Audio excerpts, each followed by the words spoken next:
धक्कादायक हा सगळा व्हिडिओ समोर येतोय आणि ते सुद्धा स्वतः मंत्री नरहरी झिरवाळ हे त्या व्हिडिओमध्ये स्पष्टपणे दिसतायत।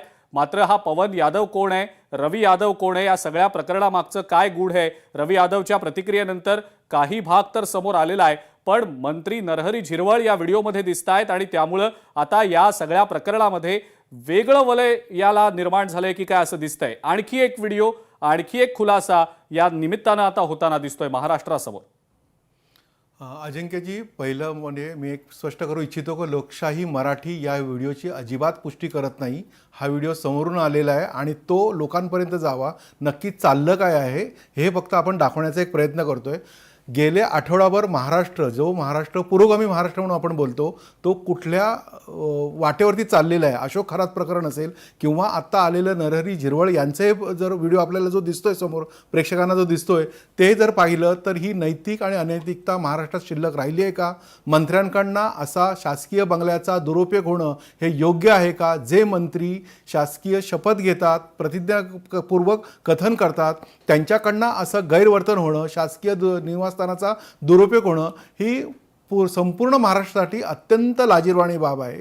याच्यावरती स्वतः नरहरी झिरवाळांनी मुळात याचा खुलासा केला पाहिजे। आपण आपल्या चॅनलच्या माध्यमातून त्यांची प्रतिक्रिया जाणून घेण्याचा प्रयत्न करतोच आहोत, पण मुळात प्रश्न असा आहे, जे आपल्याला या व्हिडिओमध्ये दिसतंय, ज्याला आपण सध्या कथित व्हिडिओ म्हणूया कारण तो व्हिडिओ समोरून आपल्याला आलेला आहे, त्याची दुसरी बाजू अद्याप आपल्याला माहीत नाही। तर या व्हिडिओमध्ये ज्या पद्धतीने मद्यपान झालेलं आहे किंवा जो अनैतिक व्यवहार तिथे दिसतोय आपल्याला चित्रांमधून, दृश्यांमधून, तर ते करायला शासकीय निवासस्थानाचा वापर का केला गेला? कारण मुळात शासकीय निवासस्थानी मद्यपान किंवा मांसाहार करायला एक बंदी असते। माझ्या माहितीप्रमाणे बबनराव पाचपुते जेव्हा वनमंत्री होते तेव्हा त्यांनी स्वतः एक आदेश काढला होता की शासकीय निवासस्थानी आणि रेस्ट हाऊसला मांसाहार होऊ नये आणि तिथे मद्यपान होऊ नये। मग तो जो जी आर होता, तो जो शासन निर्णय होता, त्याची पायमल्ली झाली आहे का? सरकारकडून किंवा सरकारी मंत्र्यांकडून अशा प्रकारे दिलेल्या निवासस्थानाचा दुरुपयोग होणं याचं उत्तर मंत्री म्हणून, कारण ते लोकसेवक असतात, जनतेचे सेवक असतात, त्यांना ते उत्तर द्यावं लागेल। आपण त्या व्हिडिओच्या खोलात सुरुवातीला जाऊया नको, पण अशा पद्धतीने शासकीय बंगल्यावरती कोणाला तरी बोलवणं किंवा ज्या पद्धतीचा हा व्यवहार झाला आहे तो व्यवहार करणं, मद्यपान करणं हे कितपत योग्य आहे? ज्या म्हणजे आपण ज्याला म्हणू हा एक व्यभिचार शब्द वापरला तर योग्य ठरेल, तर अशा पद्धतीने शासकीय निवासस्थानांचा वापर होणं, दुरुपयोग होणं हे अत्यंत गैर आहे। शासकीय मंत्री, सरकारी मंत्री हा संपूर्ण महाराष्ट्राचं प्रतिनिधित्व करत असतो। त्या महाराष्ट्राला ज्या महाराष्ट्राची ओळख पुरोगामी महाराष्ट्र म्हणून आहे, या पुरोगामी महाराष्ट्राची ओळख पुसून काढण्याचा हा प्रयत्न आहे की काय? कारण आपण गेल्या आठवड्याभर पण बघतोय अशोक खरात सारख्या प्रकरणामध्ये जे मंत्री आहेत, जे पदाधिकारी आहेत, भाजप असेल किंवा अन्य सगळ्याच ह्याचे राष्ट्रवादीचे हे सगळे नेते त्या अशोक खरातच्या पायाशी लोळण घालत होते। आत्ता ते प्रकरण कुठेतरी चौकशीसाठी गेलं आहे। मुख्यमंत्र्यांनी स्वतः सांगितलंय की या प्रकरणात दुरान्वयी संबंध असलेल्यांनाही आपण सोडणार नाही, असं जेव्हा ते सांगतात आणि त्याच्या दुसऱ्या दिवशी म्हणजे आज लगेच हा दुसरा एक व्हिडिओ मंत्र्यांचा येतो, याला आपण काय म्हणावं? महाराष्ट्र नक्की नैतिकतेच्या मार्गावर चाललंय का? किंवा ज्यांच्या हाती सत्ता आहे ते त्या सत्तेचा कशा पद्धतीने दुरुपयोग करतात याचं हे उत्तम उदाहरण म्हणायला लागेल। अजिंक्य, बिलकुल।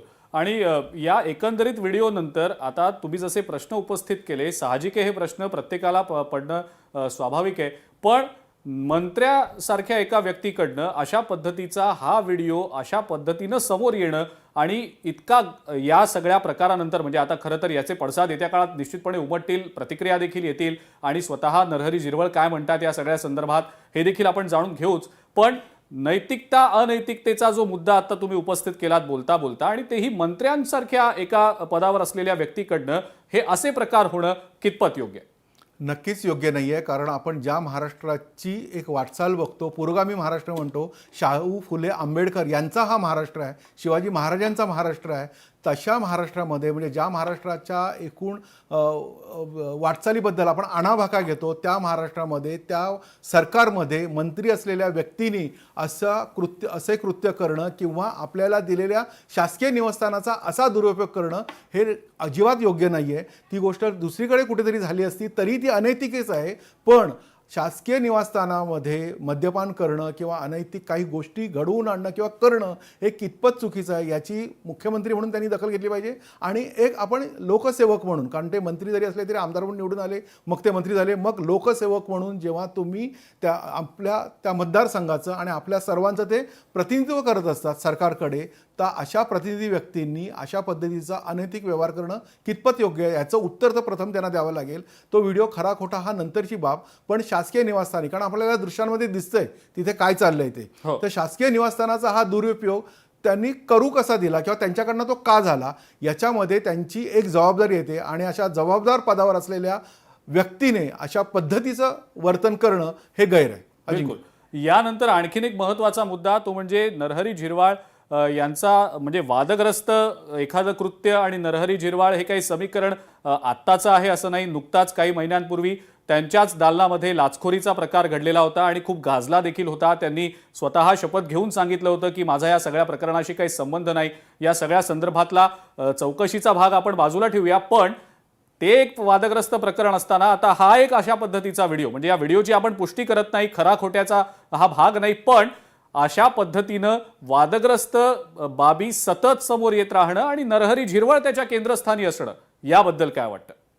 नरहरी झिरवाळ केंद्रस्थानी असतं म्हणजे आपण मागाशी आता जो उल्लेख केला की त्यांनी लाच प्रकरण त्यांच्या कार्यालयामध्ये घडलं आणि लाच घेताना पकडलं गेलं. मंत्रालयामध्ये अशी घटना यापूर्वी 1-2दाच घडली होती, पण मंत्रालयात हे घडणं हे अत्यंत खेदजनक होतं महाराष्ट्र, संपूर्ण महाराष्ट्रासाठी. जिथे कायदे होतात, जिथे मंत्रिमंडळ बसतं, जिथून पूर्ण राज्याचा गाडा हाकला जातो, अशा मंत्रालयामध्ये लाच घेणं हे कितपत गैर आहे. म्हणजे लाच घेणंच मुळात गैर आहे, पण ते नरहरी झिरवाळ एकूण कुठेतरी हा राजकीय डावपेच आहे का? कारण नरहरी झिरवाळ एक साधारण महिनाभरापूर्वी लाच प्रकरणात अडकतात, नंतर नरहरी झिरवाळ ह्या अशा गैरवर्तनात किंवा अनैतिक पद्धतीने अडकतात. तर कुठेतरी याचा राजकीय एक अंश असू शकतो असं आपण सध्या फक्त म्हणू शकतो. कारण की एक मला वाटतं की अजितदादा पवार म्हणजे ज्या राष्ट्रवादी पक्षात नरहरी झिरवाळ आहेत, त्यांच्या अपघाती निधनानंतर जर ती पहिली कोणती एक प्रतिक्रिया त्यांनी दिली असेल की आपण विलीन व्हायला पाहिजे किंवा याच्यावरती ज्या त्यांनी प्रतिक्रिया दिल्या, याच्यामध्ये सर्वप्रथम नरहरी झिरवाळ यांनी एक प्रतिक्रिया दिली होती. त्या प्रतिक्रियेला धरून हे सगळं घडतंय का हा राजकीय मुद्दा झाला किंवा ही पत्रकारितेतल्या आपली बाजू झाली. पण मुळात एक आहे, त्याच्यातलं पार्श्वभूमी जरी काय असली तरी ती पार्श्वभूमी पाहता हे करणंच गैर आहे. कारण काही घडल्याशिवाय आपण हे आपल्यासमोर हे आलं नाहीये, म्हणजे ते आधी घडलेलं आहे. जसं तुम्ही लाच प्रकरणाचं उदाहरण केलं, तिथे ती लाच त्यांच्या कार्यालयातल्या अधिकाऱ्यांनी घेतली गेली आणि मग तो प्रकरण सगळं बाहेर आलं. आताही हे प्रकरण काही दिवसांपूर्वी घडलेलं आहे. जे रवी यादव म्हणतोय, ह्या व्हिडिओची जी पुष्टी ज्यांनी केली किंवा जो व्हिडिओ ज्यांनी दिला, तो रवी यादव म्हणतोय की त्यांनी ज्या पद्धतीने पवन यादव आणि त्यांचा जो काही संबंध होता किंवा ज्या पद्धतीने आपल्याला दृश्यांमध्ये दिसतंय की तिथे मद्यपान केलं जातं किंवा मद्यपान झालेलं आहे, हे सगळं अनैतिक आहे. आत्ता त्या पहिल्या प्रकरणामध्ये त्यांनी म्हटलेलं की या लाच प्रकरणाशी माझा काहीही संबंध नाही, त्याची सखोल चौकशी आहे आणि कदाचित त्याचा संबंध नसेल अशी आपण एक बाजू धरू.